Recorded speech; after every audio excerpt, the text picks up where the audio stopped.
India Russia உறவில் ரொம்ப முக்கியமான ஒரு தினம் சீக்கிரமாக வரப்போகுது அப்படின்னு சொல்கிறாங்க.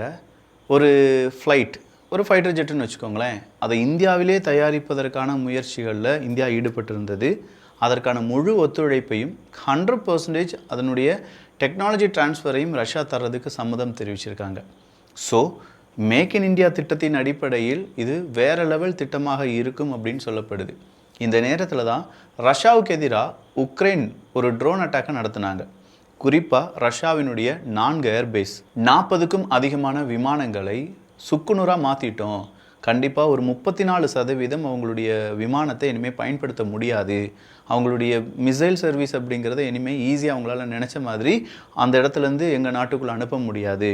இது எல்லாத்தையுமே ரஷ்யாவில் இருக்கக்கூடிய ஒரு எஃப்எஸ்பி ஆஃபீஸ்க்கு கிட்டே இருந்து தான் நாங்கள் செஞ்சோம். கிட்டத்தட்ட 2300 கிலோமீட்டர் இருக்குது இந்த உக்ரைனுக்கும் இப்போ தாக்குதல் நடந்த இடத்துக்கும்.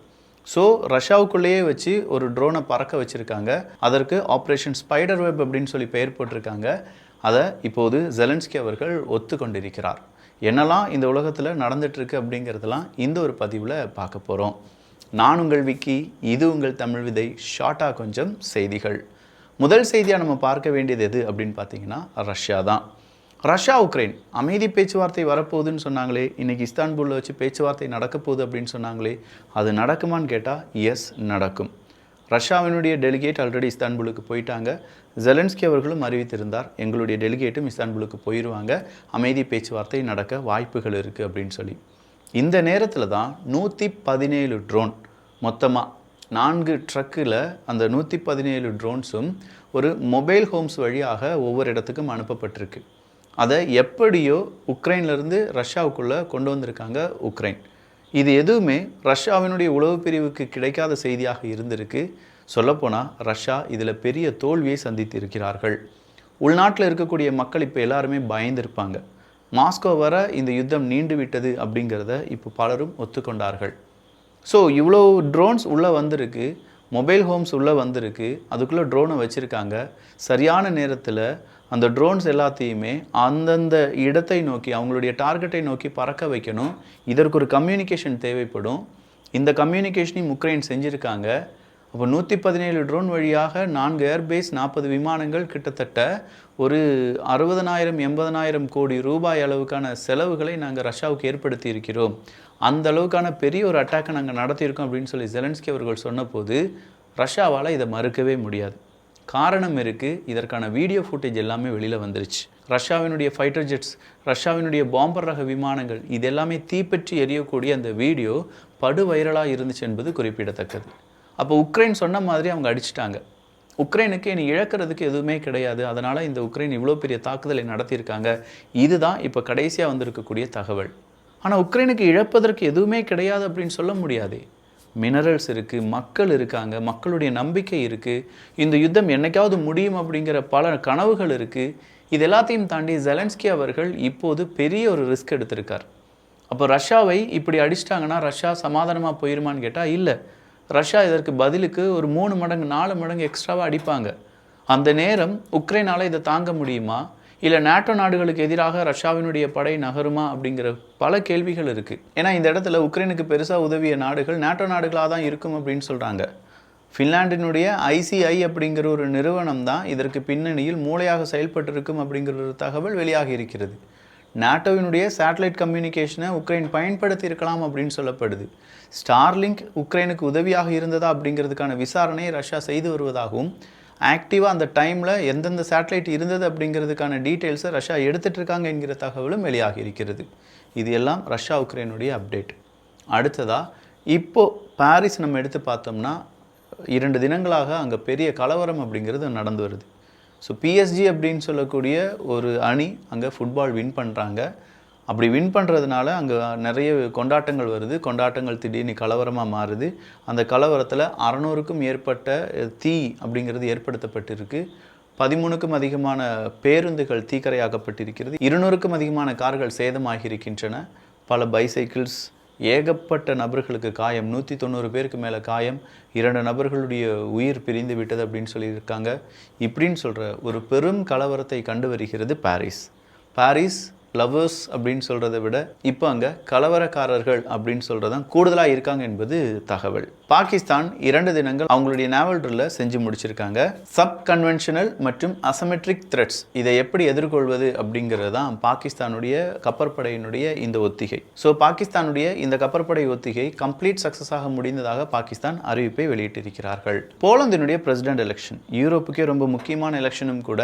இந்த எலெக்ஷனுக்கான ரிசல்ட் வர்றதுக்கு முன்னாடி எக்ஸிட் போல் ரிசல்ட் வரும் பார்த்தீங்களா, அந்த எக்ஸிட் போல் ரிசல்ட் அப்படின்னு சொல்லும்போது போலந்தில் டைட்டான ஒரு யுத்தம் நடந்துட்டுருக்கு.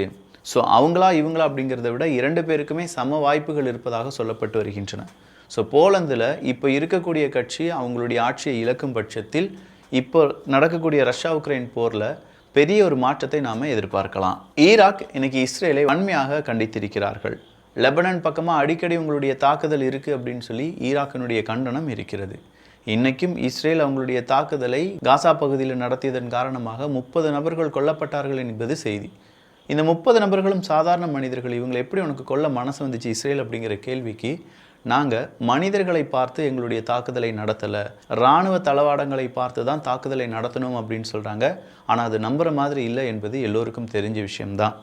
அங்கே இருக்கக்கூடிய எய்டு குரூப், குறிப்பாக அமெரிக்காவினுடைய எய்ட் குரூப் தான் இங்கே இருக்கக்கூடிய எய்ட் ட்ரக்ஸ் எல்லாமே காசா மக்களுக்கு கொண்டு சேர்த்து கொண்டிருக்கிறார்கள். அந்த எய்ட் சிஸ்டமே தவறு அப்படிங்கிறத ஐநா சபை மறுபடியும் இன்று கூறியிருக்கிறார்கள். ஏன்னா அந்த எய்ட் சிஸ்டத்தில் மனிதர்கள் வாங்குறது இல்லாட்டி மனிதர்களுக்கு அந்த உதவிகளை கொடுப்பதில் பல சிக்கல்கள் இருக்குது. அதனாலேயே பல உயிர்கள் பலியாகின்றன என்பது தான் ஐநா சபை சொல்லக்கூடிய குற்றச்சாட்டு. இந்தியா கிட்டத்தட்ட 81 நபர்களை இதுவரையிலும் அரெஸ்ட் பண்ணியிருக்காங்க என்கிற தகவல் வெளியாகி இருக்கிறது. பாகிஸ்தான் சப்போர்ட்டா, ஸ்லோகன், பாகிஸ்தானுக்கு ஆதரவான நிலைப்பாடு, இந்தியாவை எதிர்த்து ரொம்ப கொச்சையாக பேசுவது இப்படின்னு சொல்லி 81 நபர்கள் அரெஸ்ட் செய்யப்பட்டிருக்கிறார்கள். அமெரிக்காவினுடைய ஸ்மால் பிஸ்னஸை பொறுத்த வரைக்கும் டொனால்டு ட்ரம்ப் அவர்களுடைய டேரிஃபால் பல நபர்களும் அவங்களுடைய பிஸ்னஸை மூட வேண்டிய கட்டத்துக்கு தள்ளப்பட்டிருக்கிறார்கள். உக்ரைனை பொறுத்த வரைக்கும் இப்போதைக்கு ரஷ்யாவுக்கு 11 பில்லியன் அளவுக்கான இழப்புகளை ஏற்படுத்தியிருக்கிறோம் என்றும் மீண்டும் இதே மாதிரியான தாக்குதலை உக்ரைன் செய்து வருவதாகவும் செய்திகள் வெளியாகி இருக்கின்றன. கிட்டத்தட்ட 100க்கும் அதிகமான ட்ரோனை வச்சு உக்ரைன் மீண்டும் ஒரு தாக்குதலை நடத்த ஆரம்பிச்சிருக்காங்க. கின்சாலேருந்து ஓர்சனிக் வர ரஷ்யாவினுடைய ஏவுகணை லிஸ்ட்டில் நிறைய இருக்கும்போது ரஷ்யா பதிலடி கொடுக்கிறார்கள். அதனுடைய அப்டேட் நாளை காலை வரும். அதை நாம் கம்ப்ளீட்டாக பார்த்துடலாம். ஆனால் ரஷ்யாவினுடைய இந்த முறை அடி அப்படிங்கிறது மரணடியாகத்தான் இருக்க போகுது. பாரிஸில் ஏற்பட்டிருக்கக்கூடிய கலவரத்துக்கு பல நாடுகளும் அவங்களுடைய வருத்தத்தை தெரிவித்திருக்கிறார்கள். ரஷ்யாவில் ஒரு பிரிட்ஜு கொலாப்ஸ் ஆகி விழுகக்கூடிய வீடியோ ரொம்ப பெரிய அளவில் வைரலாக மாறிச்சு. அதை நாங்கள் தான் செஞ்சோம், இதுக்கு மேலே பல பிரிட்ஜஸ் உடைக்கப்படும் என்கிற தகவலை உக்ரைன் கொடுத்திருக்கிறார்கள். ஈரானை பொறுத்த வரைக்கும் யுரேனியம் என்ரிச்மெண்ட்டை நாங்கள் செய்யாமல் விட மாட்டோம். யுரேனியம் என்ரிச்மெண்ட் அப்படிங்கிறது எங்களுக்கு மிகப்பெரிய முக்கியமான ஒரு விஷயமா பார்க்கிறோம். கொஞ்சம் நாட்களுக்கு முன்னாடி அமெரிக்கா மற்றும் ஈரான் இடையே பேச்சுவார்த்தை நடக்க போகுது. யுரேனியம் என்ரிச்மெண்ட்டை 1 வருஷத்துக்கு தள்ளி வைக்க போகிறாங்க ஈரான் அப்படின்னு சொல்கிற ஒரு செய்தி வெளியானது. அந்த செய்தியை கம்ப்ளீட்டாக மறுத்து இருக்கிறார்கள் ஈரான். ஈரானை பொறுத்த வரைக்கும் யுரேனியம் என்ரிச்மெண்ட் இல்லாமல் நீங்கள் பொருளாதார தடை விதித்தாலும் நாங்கள் பட்டினி கிடந்து சாக மாட்டோம், கண்டிப்பாக எங்கள் நாட்டுக்கு அணு ஆயுதம் வேண்டும் அப்படிங்கிறதுல நாங்கள் உறுதியாக இருக்கோம் அப்படிங்கிற தகவலை மறுபடியும் கூறியிருக்கிறார்கள். பலுச்சிஸ்தான் லிபரேஷன் ஆர்மி மீண்டும் அவங்களுடைய அட்டாக்கை ஸ்டார்ட் பண்ணியிருக்காங்க. இன்னைக்கு பாகிஸ்தானுடைய இராணுவத்துக்கு எதிராக அட்டாக் நடத்தியதை ஒஃபிஷியலாக அவங்க அறிவித்திருக்கிறார்கள். கர்ஸ்க் ரீஜனில் மீண்டும் தாக்குதல் நடத்தப்படுவதாக இப்போது வரக்கூடிய செய்திகள் வெளியாகி இருக்கிறது.